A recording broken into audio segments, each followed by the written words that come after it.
수험생 여러분 안녕하세요. 상크유학생입니다. 공무원, 경찰, 소방 이제 단기 합격 444법 마지막 3단계에서 전범위 모의고사 공부법 관련해서 설명드리도록 하겠습니다. 저희가 앞에 3단계에서 단원별 문제집도 풀었고요. 그리고 시행착오 기출 풀고 나서 이제 마지막에 전범위 모의고사를 들어갑니다. 이때 여러분들이 활용법에 대해서 좀 설명드릴게요. 먼저 과목 순서를 좀 정해주세요. 보통 전범위 모의고사를 언제 풀어야 되냐 이런 질문 많이 하는데 저는 늦게 들어가시는 분들은 뭐 시험 보기 한 달 정도 괜찮고요. 뭐 2달, 또 일찍 들어가시는 분들은 뭐 3달 전에 들어가도 상관은 없습니다. 왜냐면 강사 입장에서는 사실 전범위 모의고사보다 더 중요한 거는 기본서 기출, 그리고 그 다음에 중요한 거는 단원별 문제집으로 적용 연습, 시행착오 기출로 다시 한번 분석하는 게 더 중요하기 때문에 전범위 모의고사는 좀 나중에 들어가셔도 상관은 없습니다. 그리고 과목 순서에 대해서 좀 설명드릴게요. 공무원 선생님들은 저는 개인적으로는 원래 시험지에서 나오는 그 순서대로 푸시면 좋을 것 같아요. 만약에 수험생들 중에서 저는 국어 과목이 너무 어려워가지고 한국사 먼저 풀고 싶습니다. 뭐 그 정도 괜찮습니다. 근데 상담을 해보면 이런 수험생들 계세요. 선생님, 저는 전공 과목 빨리 푼 다음에요. 그 다음에 국어 영어를 마련해 놓고서 국어 영어에서 시간을 확보해가지고 푸겠습니다. 자, 추천하지 않습니다. 그 이유가 뭐냐면 전공 과목이 어렵게 출제되잖아요. 그럼 멘붕이 온 상태에서 국어나 영어의 긴 독해 지문을 읽는 것이 쉽지 않습니다. 그래서 원래 순서대로 푸는 것을 추천합니다. 다음, 시간 배분. 100문제를 110분 안에 풀어야 되잖아요. 저는 훈련시킬 때 국어는 20분에서 30분, 영어는 30분 이내, 한국사나 그리고 전공 과목은 5분에서 15분, OMR 카드는 한 5분에서 7분 정도 두고서 풀라고 합니다.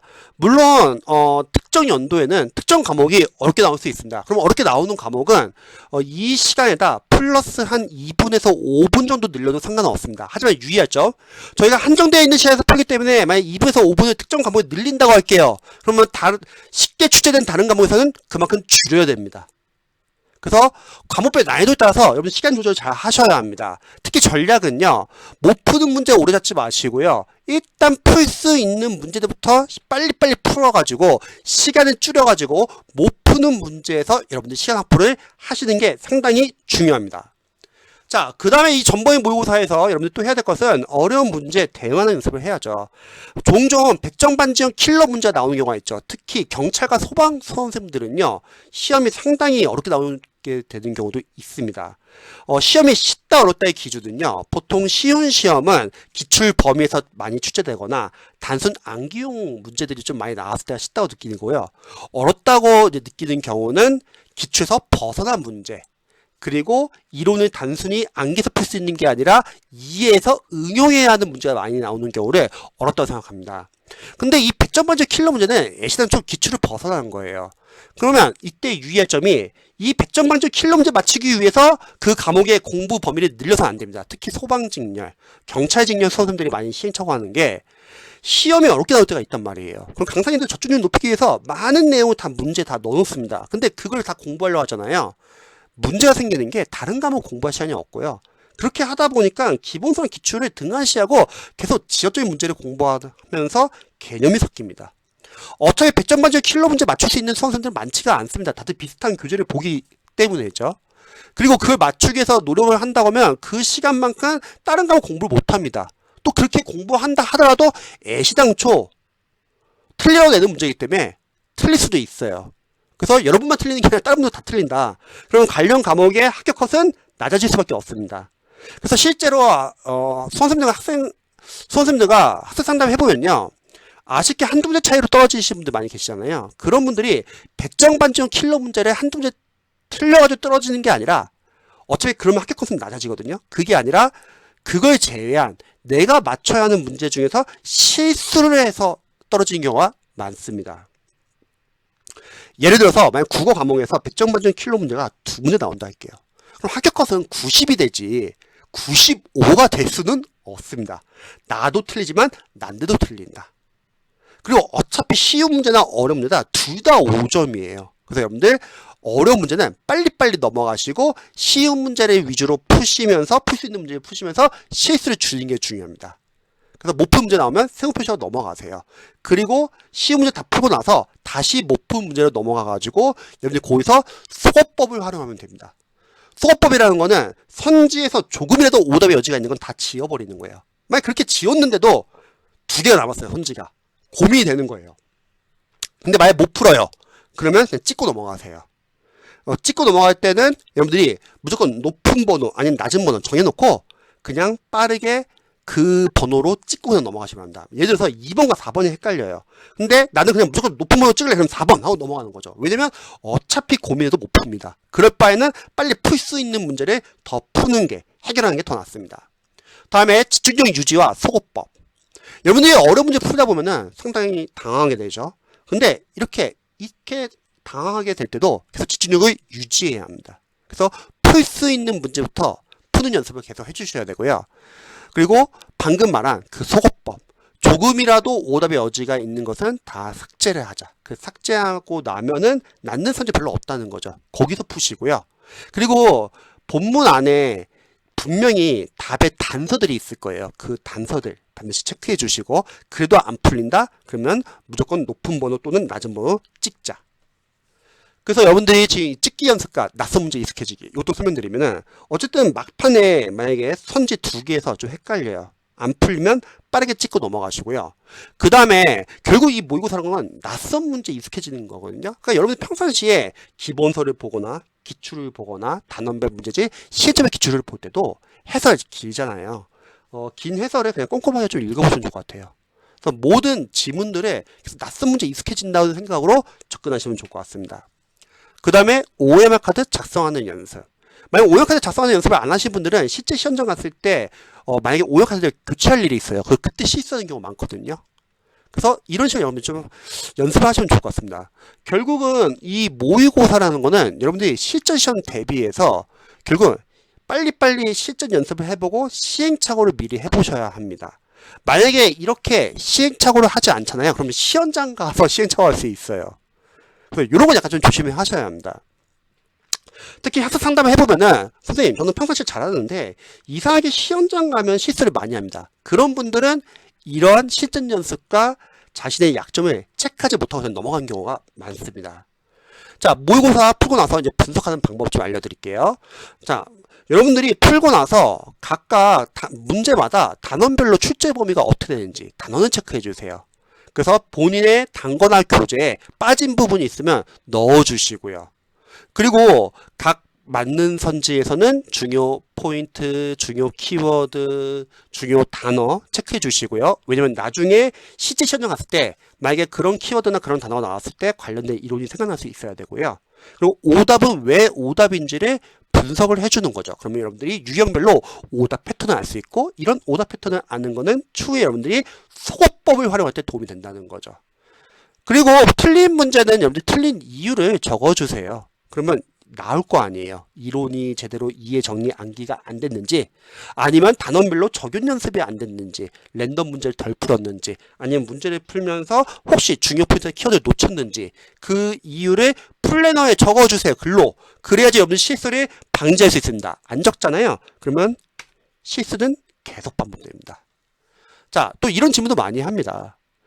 한 강사님의 모의고사를 많이 푸는 게 나을까요? 여러 시즌으로? 아니면 다양한 강사님의 모의고사를 좀 골고루 푸는 게 나을까요? 저는 후자가 낫다고 생각합니다. 왜냐면 모의고사라는 건 결국 낯선 문제에 익숙해지는 연습이기 때문에 한 강사님 걸 풀게 되면 그 강사님이 중요하다고 생각하는 거는 어차피 똑같아요. 그래서 다양한 강사님의 모의고사를 한 시즌씩 풀어보시기 바랍니다. 자, 그 다음에 모의고사 보통 많이 어렵죠. 근데 이건 어쩔 수 없습니다. 학원 같은 경우는 모의고사 어렵게 내야지 여러분들이 모의고사 과정, 다양한 모의고사 문제집들을 팔 수가 있고요. 불안하잖아요. 점수가 안 나오면은. 강사님들은 저중력이 상당히 중요합니다. 그러니까 기출을 벗어난 모든 지역적인 포인트 다 모의고사 다 넣어놓습니다. 그래서 모의고사 어떻죠? 좋은 게 아니라 어려워요. 물론 강사님들은 설명합니다. 어려운 모의고사 풀어야지 실제 시험장 갔을 때 쉽게 푼다. 근데 그건 반은 맞고 반은 틀리다. 왜요? 불필요하게 자신감이 떨어져요. 그리고 실력 측정이 거의 안 됩니다. 너무 문제가 안 좋고 지엽적이에요. 실제로 모의고사 점수 안 나와도 실제 시험장에서 점수 잘 나오는 학생들 많습니다. 왜냐면 출제자가 다르기 때문에요. 강사님들은 모의고사 만들 시간 없습니다. 강의를 많이 하기 때문에 모의고사 만들 시간도 없고요. 보통 조교, 연구원. 근데 시험은 누가 내죠? 출제위원이 낸다는 거죠. 그래서 모의고사에서 점수는 너무 신경 쓰지 마세요. 대신에 실전 연습을 하면서 내 약점이 무엇인지 빨리빨리 시행착오로 해야지 실전 현장 갔을 때 여러분들이 실수를 줄이게 됩니다. 그러니까 모의고사 점수 안 나온다고 너무 걱정하지 마세요. 질이 좋지 않습니다. 그래서 여러분들이 모의고사는 실전처럼 연습하자. 시간, 배분, 과목 순서, 그리고 실수하는 거 다 적어보세요. 이유를. 약점 체크 다 하는 거죠. 내가 이론이 약한지, 문제 적용 연습이 안 됐는지, 정리가 안 됐는지, 암기가 안 됐는지, 문제를 풀면서 포인트를 못 잡는지, 이런 거를 플래너에다 글로 적으셔야 합니다. 그래야지 머릿속에 남습니다. 그래야지 교정이 되고요. 자, 이렇게 모의고사 풀고 나서 낳는 시간이 있을 거 아니에요. 하루에 한 회의 모의고사 풀고 여러분들이 분석을 하잖아요. 그럼 낳는 시간에는 다시 한번 이제 여러분들이 단원별, 타직열 기출을 봅니다. 앞에 단계에서는 타직열, 단원별 기출을 여러분들이 분석을 하고 삭제 작업을 했잖아요. 이제는 뭐 하죠? 암기해 주면 되죠. 그리고 여러분들이 공부하고 나서 그날 공부한 이런 전번의 모의고사랑 그리고 타직열, 단원별 기출에서 혹시 단권화 교재에서 빠진 부분이 있잖아요. 그거를 단권화 교재에 다 추가해 주시기 바랍니다. 그러면 단권화 교재에 그 내용들이 다 들어가는 거죠. 기본서, 기출, 단원별 문제집, 시행처별 기출, 전번의 모의고사. 그러면 시험 보기 전에, 한 달 전에 A4 용지로 그 단권화된 교재를 다시 한번 복습을 할 거예요. 그러면 오래돼가지고 잊어버린 내용도 있을 거고요. 다시 한번 체크를 해보는 거죠. 거기서 중요하지만 내가 아직 이해 정리가 안 된 것만 A4 용지로 과목별로 다 정리합니다. 그러면 5페이지 이내로 다 줄여져요. 그러면 그거를 하루 전날 다 볼 수 있습니다. 그래서 모든 과목을 여러분들이 하루 전날 다 볼 수 있습니다. 자, 시험 당일 전략. 여러분들이 딱 시험장에 가잖아요. 그럼 그때는 오늘 시험 너무 잘 봐야 된다 이렇게 생각하지 마세요. 그럼 부담되고 오히려 시험을 망칠 수 있습니다. 자, 이게 중요하죠. 모의고사는 실전처럼, 하지만 실전 시험은 모의고사처럼. 시험 당일날은요, 잘하려고 하지 마시고 이렇게 생각하세요. 나는 그동안 단권화 교재에 다 넣어놨다. 그럼 내가 단권화 교재 다 봤기 때문에 오늘 시험은 내가 모르고 나온다 하더라도 너무 당하지 말자. 어차피 다른 학생들은 모른다. 합격값은 낮아질 수밖에 없다. 그거 신경 쓰지 말고 내가 맞출 수 있는 문제에서 실수를 줄이자. 이렇게 가벼운 마음을 보시는 거예요. 그래야지 실수를 줄이고 점수 더 잘 나옵니다. 그래서 못 푸는 문제는 빠르게 수업 넘어가시고 나중에 수업법 좀 활용하자. 그래서 이런 마음으로 여러분들이 준비를 하시면 될 것 같아요. 자, 그래서 이렇게 444학습법을 제가 한번 알려드렸습니다. 물론 개개인 이제 수험생들 간에 이제 수험 스타일도 다를 수 있고 공부 지도도 다를 수 있고 공부 스타일도 다를 수 있기 때문에 이제 조금씩 변형할 부분도 필요하긴 합니다. 하지만 여러분들이 이 영상을 보시고 나서 한번 자신의 단기 합격 계획을 한번 세워보시면 좋을 것 같아요. 무리한 계획이 아니라 실행 가능한 계획. 제 444학습법은 초시생도 활용 가능한 방법이기 때문에 한번 참고해 보셔가지고 여러분들 합격에 도움이 되면 좋을 것 같습니다. 영상 봐주셔서 감사합니다.